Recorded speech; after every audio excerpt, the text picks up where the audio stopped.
नमस्कार, मी Priyanka धारवाले. News today 24 मध्ये आपल्या सगळ्यांचं स्वागत करते. आज एक विशेष चर्चा आपण करणार आहोत आणि विशेष एक विषय घेऊन.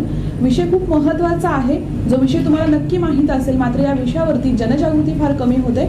तोच विषय आज आपण घेतलाय. आज 25 जून आहे आणि 25 जूनला सुप्रसिद्ध पॉप सिंगर मायकल जॅक्सन यांच्या स्मरणार्थ जागतिक कोड दिन म्हणून साजरा केला जातो. आणि याच कोड दिनाबद्दल नेमकं कोड का फुटतात किंवा पांढरे डाग कसे येतात याबद्दलचे समज गैरसमज असतील, त्याचबरोबर समाजातली जी उदासीनता आहे, समाजाकडून जे भेदभाव केला जातो, या सगळ्याबद्दलची आज चर्चा करणार आहोत. आणि या चर्चेमध्ये आपल्यासोबत असणार आहेत याच कोडावरती जनजागृती करणारे आणि यशस्वीरित्या आतापर्यंत वाटचाल करणारे doctor Sanjay Sonawane. Doctor sir, डॉक्टरांबरोबर आपण बातचीत करणार आहोत आणि आपल्या कार्यक्रमात त्यांचं स्वागत देखील करणार आहोत.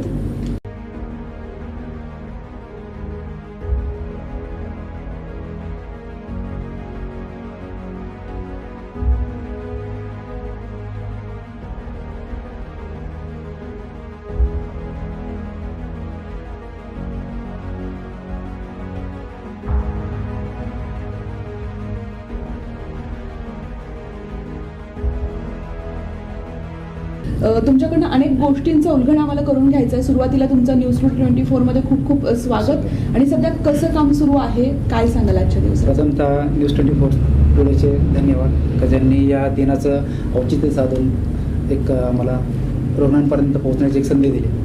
पहिली गोष्ट, जागतिक कोड दिन हा 25 जूनच का, हा एक सगळ्यात महत्त्वाचा प्रश्न आहे. आणि हा असा कोण पाळतंय की का हा दिवस 25 जूनच का पाळला? तेच सगळ्यात सुरुवातीला मला पार्श्वभूमी जाणून घ्यायची आहे तुमच्याकडनं की जागतिक कोड दिन हा कसा साजरा केला जातो किंवा केव्हापासून ही परंपरा पुढे आलेली आहे? साधारणतः एक 8-9 वर्ष झाली या जागतिक कोड दिन हा साजरा करण्यात सुरुवात झाली. वर्ल्ड व्हिटिलिगो सोसायटी म्हणून USA स्थित एक या कोड किंवा व्हिटिलिगो लेपडर्मावर काम करणारी एक जागतिक संस्था आहे. तर यामध्ये पार्श्वभूमी अशी की प्रसिद्ध पॉप सिंगर मायकल जॅक्सन, की ज्याला 13 ग्रॅमी अवॉर्ड्स मिळाले, 39 वर्ल्ड रेकॉर्ड्स झाले आणि तो त्याच्या कॉम्प्लिकेटेड डान्ससाठी, विशेषतः मून डान्ससाठी तो खूप फेमस होता. आज तो पॉप सिंगर, पॉप म्युझिकमधला एक चमकता तारा होता आणि आजही त्याचं नाव आदराने घेतलं जातं. तर विषय असा होता की यांनी खूप नाव कमवलं, खूप पैसाही कमवला, सर्व काही कमवलं, पण विशेष म्हणजे हा एक छोट्याशा आजाराने त्रस्त होता आणि तो म्हणजे पांढरा डाग किंवा आपण व्हिटिलिगो म्हणतो. त्यांनी खूप ठिकाणी प्रयत्न केले, प्रत्येक ठिकाणी उपचारही केले, पाहिजे ते उपचार केले. इव्हन त्याने स्किन ग्राफ्टिंग आणि जेंडर चेंजेस सारखेही अघोरी उपचार केले किंवा अघोरी अनेक उपचार केले, परंतु त्याला याच्याविषयी काही यश मिळालं नाही आणि तो एक मानसिक डिप्रेशनमध्ये गेला. मेंटल डिप्रेशनमध्ये गेल्यानंतर त्याला मानसोपचाराच्या सल्ल्यानुसार अँटीडिप्रेसंट, काही झोपेच्या गोळ्या सुरू करण्यात आलं होतं. पण जसं जसं त्याचा आजार वाढत चालला, तसं जसं मेंटल टेन्शन वाढत चाललं, मेंटल डिप्रेशनमध्ये तो जास्त जाऊ लागला, तसं जसं गोळ्यांचा डोसही वाढत गेला. त्यामध्ये त्याला प्रोपेनॉल, लोरेझेपाम, बेन्झोडायझेपिन नावाच्या गोळ्या चालू होत्या. पण 25 जून या दिवशी किंवा 24 जून ही ॲक्च्युली काळ रद्द ठरली गेली. गोळ्यांचा ओव्हरडोस झाल्यामुळे कार्डियक अरेस्टमध्ये मायकल जॅक्सनचा मृत्यू झाला. तो झाला तर 25 जून 2009 साली. कारण सगळ्यात जास्त एवढा मोठा माणूस असून तो सफर झाला ते छोट्याशा गोष्टीने. का तो वैद्यकीयदृष्ट्या आजार नव्हताच, पण एक सोशल स्टिग्मा, कॉस्मेटिक प्रॉब्लेम याच्यामुळे तो सफर झाला होता. आणि अक्षरशः ह्या कारणास्तव म्हणजे डोळ्यांचा ओव्हरडोस झाल्याने त्याचा मृत्यू झाला. त्यामुळं म्हणजे जागतिक वर्ल्ड व्हिटिलिगो फाउंडेशन USA मध्ये काम करते, या विषयावरच काम करते. त्यांनी मग त्यांच्या स्मरणार्थ हा दिवस जागतिक कोड दिन किंवा वर्ल्ड व्हिटिलिगो डे म्हणून साजरा करण्याचं ठरवलं आणि गेल्या 5-6 वर्षापासून हा तो साजरा केला जातो.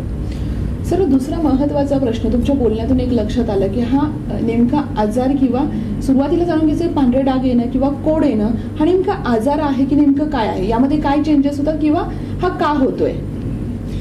ॲक्च्युली एकदम सोप्या भाषेत सांगायचं ठरलं तर स्किन आपले 2 लेअरची बनलेली असते, डर्मिस, इपिडर्मिस आणि एक बाह्य त्वचा आणि अंतर्त्वचा. सोप्या भाषेत सांगायचं ठरलं तर अंतर्त्वचेमध्ये बरेचसे घटक असतात. त्याच्यामध्ये ग्रॅन्युलोसाइट नावाच्या काही पेशी असतात. ग्रॅन्युलोसाइट नावाच्या पेशींच्या लेअरमध्ये पिगमेंट तयार करणाऱ्या मेलॅनोसाइट नावाच्या पेशी असतात. त्यांचे मेलेनिन नावाचं रंगद्रव्य तयार करत असतात आणि त्या रंगद्रव्यामुळे म्हणजे कुणाचा काळसर रंग, कोणी सावळा रंगाचा, कोणी गोऱ्या रंगाचा, ज्या प्रमाणानुसार आपल्या शरीराचा रंग ठरत असतो. ॲक्च्युली याचं जे नियंत्रण आहे ते पिट्युटरी ग्रंथी आणि अल्ट्राव्हायोलेट रेज याच्यातून केलं जातं. पण ज्यावेळेस याचा ॲक्सेस कुठेतरी डिस्टर्ब होतो किंवा आपल्याच शरीरातल्या काही पेशी आपल्या पेशींना मारायला सुरुवात करतात, म्हणजे डिस्टर्ब करतात, अशा वेळेस म्हणजे एक काय म्हणतात त्याला प्रतिकारशक्तींची एक गुंतागुंतीची प्रक्रिया शरीरामध्ये ज्यावेळेस चालू होते त्यावेळेस आपल्याच पेशी आपल्या पेशींना डिस्टर्ब अकार्यक्षम करतात किंवा डिस्टर्ब करतात किंवा ग्रोथ होऊ देत नाही. अशा वेळी तो मेलॅनिन नावाचा जो रंग तयार होतो त्याचं प्रमाण कमी होतं आणि प्रमाण कमी झाल्यानंतर जो त्वचेला जो येणारा रंग आहे तो साहजिकच फिक्कट किंवा पांढरसर चट्टे व्हायला सुरुवात होते आणि त्यालाच आपण आपल्या सर्वसामान्य भाषेमध्ये कोड किंवा पांढरे डाग आणि मेडिकल लँग्वेजमध्ये व्हिटिलिगो किंवा लिकोडर्मा असं संबोधलं जातं. लिको मीन्स व्हाईट आणि डर्मा मीन्स स्किन, म्हणजे पांढरी त्वचा झाली की त्याला आपण लिकोडर्मा म्हणतो. याचं महत्त्वाचं किंवा एखादं महत्त्वाचं काही कारण आहे किंवा याचं लक्षण काही दिसतं का किंवा होऊ नये म्हणून आपण काय करू शकतो का या आजारामध्ये? तर हा आजार कुणाला कसा होईल यावर अद्याप काहीही माहीत नाही किंवा जेनेटिक स्टडी पण चालू आहेत जगभरात, त्याच्यावर खूप रिसर्च चालू आहे, पण अद्याप असं ठोस पुरावे की या कारणामुळे हे आजार झाला असं काही नाही. फक्त प्रतिकारशक्तीत बिघाड होतो एवढंच फक्त कळत आहे. मग कशाने होऊ शकतो, तो मेंटल डिप्रेशनने होऊ शकतो, खाण्यापिण्याच्या सवयीने होऊ शकतो, काय ॲलर्जिक आजार असेल तरी होऊ शकतो. मी साधारणतः 20 वर्षापासून यावर काम करतो आहे. तर याच्यामध्ये मी 11 कॉजेस सापडले ओके आणि प्रत्येक पेशंटमध्ये प्रोबेबल कॉज हे वेगळं असू शकतं आणि त्यानुसार काम चालू आहे. आता आनंद hospital and research centre Gudegaon इथे मी 20 वर्षापासून याविषयीच काम करतो आहे. ते असे साधारणतः 5,000 पेशंट आपले टोटली रिकवर झाले. सर यामध्ये हा आजार म्हणजे जो पांढरा डाग पडणार आहे किंवा कोड फुटलेला जो व्यक्ती आहे त्याला दुसरा काही त्रास होतो का किंवा काही चेंजेस होतात का किंवा आणखी एक रंग बदलणं याच्या व्यतिरिक्त आणखी काय त्रास होतो का यामध्ये? नाही, ॲक्च्युली आता हा वैद्यकीय आजार नाहीच आहे, हा कॉस्मेटिक म्हणता येईल किंवा एक सौंदर्यविषयक आजार आहे. यात फक्त रंग कमी होतो आहे. यात कुठलीही म्हणजे हा आजार झाल्यानंतर त्याची कुठलीही फिजिकल ताकद कमी होत नाही, त्याचं आयुष्यमान कमी होत नाही आहे, फक्त एक सोशल स्टिग्मा. म्हणजे याच्यामध्ये काय म्हणतात आपल्याकडे जे गैरसमज आहेत तर त्यातूनच माणसाचं खच्चीकरण होतं. म्हणजे एखाद्या मुलीच्या आईला आजार आहे तर साधारणतः मुलीचं लग्न जमवणं खूप मोठी म्हणजे तारेवरची कसरत होऊन जाते. अक्षरशः म्हणजे मुलीच्या आईला आहे तर मुलीला होणारच आहे का, आपल्याकडे असा गैरसमज आहे. किंवा घरात कुणाला आहे, मुलीला आहे तर मग ते आपत्त्यांना होणारच आहे. मग अशा वेळेस विवाह जुळणे किंवा जुळवून घेणे खूप काटे म्हणजे अक्षरशः म्हणजे तारेवरची कसरत असते आणि समाजाची जी दृष्टिकोन आहे तो खूप वाईट आहे. याविषयी कोणी बोललंही जात नाही किंवा जगजाहीरपणे बोललंही जात नाही. बऱ्याच वेळा काय होतं की पेशंटला जरी त्रास झाला तर तो लपून ठेवतो, लपून इथपर्यंत ठेवतो का जोपर्यंत दिसत नाही ना. ज्यावेळेस तो दिसायला लागतो तर अक्षरशः एक आभाळ फुटल्यासारखंच त्याच्यावर एक डिप्रेशनमध्ये जातो. संपूर्ण महाराष्ट्रात डॉक्टर सोनावणेंनी आतापर्यंत 5,000हून अधिक पेशंटला बरं केलेलं आहे. सर कशा पद्धतीनं हे जनजागृतीचं काम सुरू आहे? तुमच्या जे अनुभव असतील ते अनुभव देखील खूप कटू असतील यामधले. काय सांगाल, कशी जनजागृती करतात, कसं काम सुरू आहे आणि एकंदरीत मनोबल जे वाढवणं असेल पेशंटचं असेल किंवा समाजात जो सकारात्मक बदल आणायचा आहे त्यासाठी काय खास कामं चालू आहेत? तर साधारण मी 1997 पासून काम करतोय. सुरुवातीला तर लोकांचा आता आजही लोकांचा तोच समज आहे की एकदा झाला म्हणजे याच विषय संपला, आता परत कधी रिपेअर होणार नाही किंवा याच्यावर ट्रीटमेंट नाही किंवा ट्रीटमेंट लागू पडेल असंही काही नाही. कारण हा प्रतिकारशक्तीच्या निगडीत आजार असल्यामुळं प्रतिकारशक्ती सुधारवणं हाच मेन त्याचा बेस आहे. ज्यावेळेस तुमची प्रतिकारशक्ती बिघडेल व्यवस्थित होईल त्याच वेळेस हा आजार नीट होणार आहे. आणि आतापर्यंत जे लोक बऱ्याच वेळा डर्मॅटॉलॉजिस्टकडून लोकली ट्रीटमेंट करून येतात पण फारसा बदल होत नाही, कारण हा जनरल आजार आहे. तुमचं मानसिक स्वास्थ्य त्याबरोबर व्यवस्थित पाहिजे. स्ट्रेस फॅक्टर यातला एक खूप मोठा फॅक्टर आहे की ज्याने हा आजार वाढतो. आपण सायकोसोमॅटिक जो डिसीज म्हणतो म्हणजे मानसिक आणि शारीरिक असा हा आजार आहे. तर मनावर टेन्शन आलं तर हा आजार नक्कीच वाढतो आणि याचे खास असे लक्षण नाहीत किंवा आपण काय म्हणतो की आधी पूर्वसूचना देणारे कुठले लक्षण आहेत, कुणाला पण होऊ शकतो असं काहीच नाही की एखाद्याला होणारच नाही असं काही नाही. आणि याच्यात बऱ्याच वेळा स्टेरॉइड्स वगैरे असे औषधं वापरले जातात त्याच्याने इम्युनिटी ॲक्च्युली कमी होते आणि त्यानंतर मग उद्रेक खूप वाढतो. उपचाराचं सांगायचं झालं तर काय सांगाल प्रेक्षकांना किंवा बघणाऱ्यामधलं कुणी जर कोडबाधित असेल तर त्यांना तुम्ही काय सांगाल, नेमकं कशा पद्धतीने उपचार घ्यायचे आणि उपचार कुठे मिळतात हे सगळ्यात महत्त्वाचं. आता यावर आपण ऑनलाईन जर विचार केला तर फेसबुकवर आपले 2 पेजेस आहेत. सुंदर मी होणार म्हणून एक पेजेस, कोड एक सामाजिक समस्या म्हणून एक पेज आहे. www.facebook/lekoderma नावाचं जे पेज फेसबुकची लिंक आहे. त्यानंतर drsanjaypatilblogspot.com आणि www.qrlekoderma.blogspot.com हे 2 वेबसाईट आहेत की ज्यावर आपलं कंटिन्यू यावर अपडेट चालू असतात. बरेचसे केसेस कव्हर झालेले आपण त्यावर टाकत असतो का जेणेकरून रुग्णांचं मनोबल वाढेल की नाही हे बरं होऊ शकतं. वेळ लागेल पण 100% बरं होईल.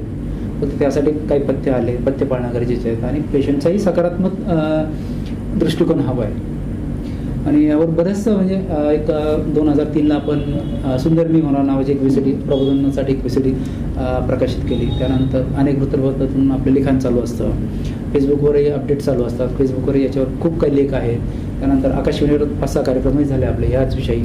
आज तुमच्या स्टुडिओमध्ये पण येण्याचं भाग्य मिळालं. अशी खूप जनजागृती चालूच आहे. सर, यामध्ये सगळ्यात महत्त्वाचं म्हणजे तुम्ही सांगितलं की जनजागृती सुरू आहे, हा आजार होत आहे, हा आजार बरा देखील तुम्ही करत आहात. मात्र समाजाला काय संदेश द्याल जी हीन वागणूक दिली जाते किंवा तुम्ही म्हटलात की त्याला दुसरा कुठला त्रास होत नाही, फिजिकल किंवा शारीरिक कुठलाही त्रास होत नाही, मात्र लोकांचा जो कोडबाधित माणूस असतो त्याकडे बघण्याचा दृष्टिकोन कसा असतो आणि कोड जो फुटतो तो हळूहळू पसरत जातो का पूर्ण बॉडीमध्ये?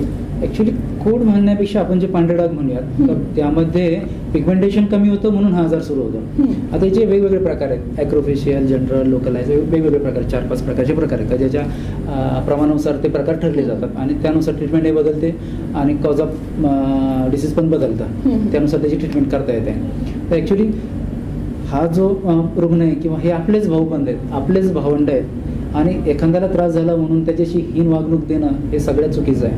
पहिली गोष्ट, हा संसर्गजन्य आजार नाही. हा कुठल्या म्हणजे आईकडून मुलाला जाणार नाही किंवा मुलाकडून दुसऱ्यालाही होणार नाही. त्यामुळे पहिली गोष्ट त्यांना एक तर ते मानसिकदृष्ट्या पूर्ण खच्चीकरण झालेलं असतं. तर त्यांना तुम्ही आधार देण्याची गरज आहे. काय बाबा याने काही होत नाही आहे, हा काय वैद्यकीय प्रॉब्लेम नाही आहे, हा तर फक्त कॉस्मेटिक प्रॉब्लेम आहे. तुम्ही त्यांना सांभाळून घ्या. आणि असे बरेच उदाहरणं आहेत की ज्यांनी हे आजार असून सुद्धा खूप मोठं नाव केलंय. उदाहरणार्थ मायकल जॅक्सनच घ्या. हा आजार असताना प्रत्येक तरुणाच्या घरातलं तो ताईत आहे. पॉप डान्स म्हणलं, डेंजरस म्हणलं की ब्लॅक अँड व्हाईट म्हणलं की पहिलं मायकल जॅक्सन येतो. ॲटोमॅटिक हात थिरकायला लागतात. त्याची गाणी ऐकली की ॲटोमॅटिक नाचायला लागतात लोक. इतकं मोठं नाव केलं त्याने. त्याच्यानंतर आपले दीपक केसकर म्हणून जे रणजी क्रिकेटपटू, आपल्या भारताचं नाव त्यांनी जगभरात नेलं. अशी अनेक उदाहरणं आहेत. अनेक मोठमोठे ऑफिसर आहेत तर जे हा आजार असून सुद्धा त्यांनी आज समाजामध्ये खूप मोठी पोझिशन निर्माण केली आणि लोक त्याला सॅल्यूट करताय. आपणही त्यांना सॅल्यूट करायला पाहिजे.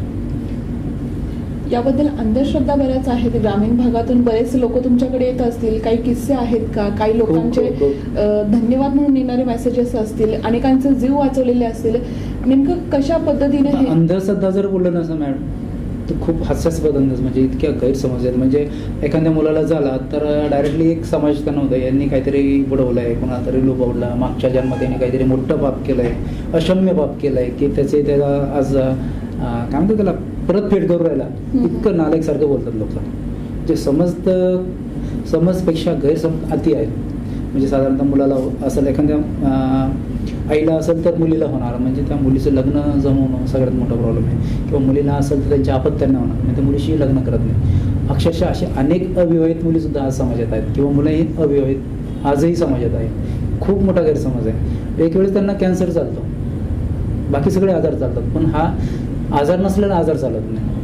आणि हे खूप समाजाचं दुर्दैव आहे की आणखी समाजात जनजागृती नाही आहे. आणि मी एक छोटासा प्रयत्न करतोय, जर तुम्ही सगळ्यांनी सपोर्ट केला तर आपण नक्कीच खूप मोठी जनजागृती करूयात.